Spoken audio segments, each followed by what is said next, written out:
welcome to our 3-part video series about water. These videos are created by Sprout Up. Sprout Up is an organization that teaches kids like you across the country about science and nature. Here at Sprout Up, we have special nature names. My nature name is Burrow, and over the course of this series, you'll get to meet lots of other folks here at Sprout Up. Since you're a Sprout Up scientist now, take a moment to think of your very own nature name.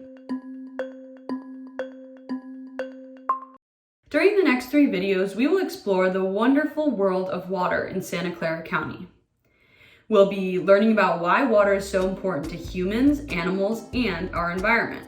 We'll learn about how water flows through our environment and the different ways humans use water. Then, in the last video, we'll explore how we can be environmental stewards through conservation. These videos were made possible by support from Santa Clara Valley Water. Valley Water is the organization that makes sure you have clean drinking water in your home and school. Today, we're going to talk about the water cycle. Can you think about all the times throughout the day that you use water? Have you showered, brushed your teeth, or washed your hands today? Have you had a drink of water, or have you eaten any food? Water, just like sunshine, is essential to everything in the world. From plants to animals, everything depends on water to live and grow. That's why water is such a big part of our daily lives and the environment that surrounds us. Did you know that water can take different forms? For example, in this cup, I've got 2 things. What are they? Believe it or not, water can be found in 3 different states, and we can find all of those states of water in your own kitchen. Let's talk about solid water first. Can you think about the name that we call solid or frozen water? Ice. So I got some ice from my freezer right here, and I'm going to use it to make my water nice and cold. Just like that. Now we're going to talk about liquid water. This is the type of water that we all need to survive and stay hydrated. Liquid water is also the type of water that's in rivers, lakes, and oceans. So I'm going to get some liquid water from my sink and put it in my glass with the ice. Depending on where you live, you might get your water from the water filter or the fridge, but I get mine from the sink.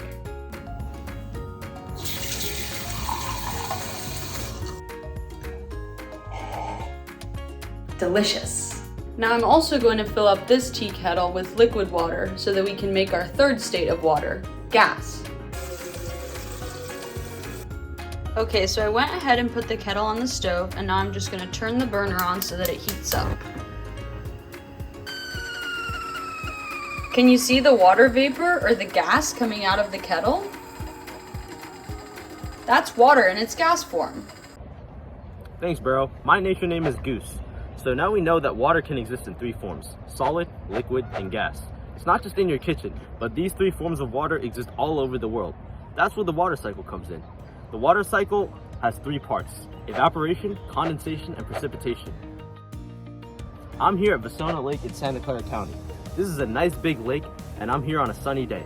Just like the heat from Burrow's stove caused the water in the tea kettle to turn into steam, the sun above me will act as a giant heater and cause some of the water in the lake behind me to evaporate or turn into steam. Evaporation is a huge word, so let's practice saying it together. Evaporation. Next is condensation. Once the water evaporates off of Vasona Lake, then lots of clouds will form above the lake as all of the water vapor gathers together. Because water really likes to hang out with other water, the steam will get together, and once enough steam has gathered together, it will all turn back into liquid water. This is condensation. Condensation is also a really big word, so let's sound it out. Condensation. Last is precipitation. Now picture Vasona Lake with lots of clouds above it. What happens when the sky gets dark and cloudy? We get rain, snow, sleet, or hail. Precipitation is just a fancy word that scientists use to describe rain and snow, basically any type of water that falls from the sky. Precipitation is also a big word, so let's sound it out. Precipitation. Once that water starts to fall, it will reach the ground again, and then rejoin the lake. And then the process happens again. The sun still shines, and the water keeps evaporating, and then condensing, then precipitating again. That's why this process is called a water cycle. It happens over and over again. So let's go over to Burrow once again to hear about how you can see the water cycle in your own home. I'm going to show you how you can make your own water cycle at home. You can do this using a jar or a plastic bag. You're going to want a grown-up's help because you're going to be using some hot water.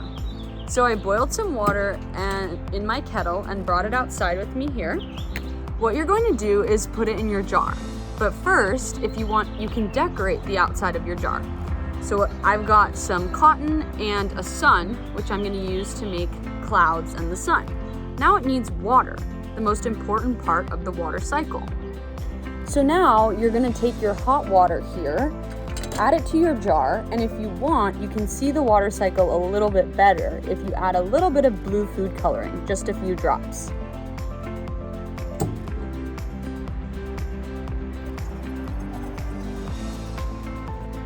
Then you screw on the lid of your jar.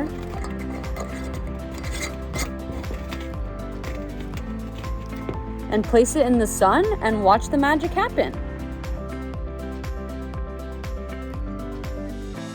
Thanks, Burrow, and hi, Sprout Up scientists.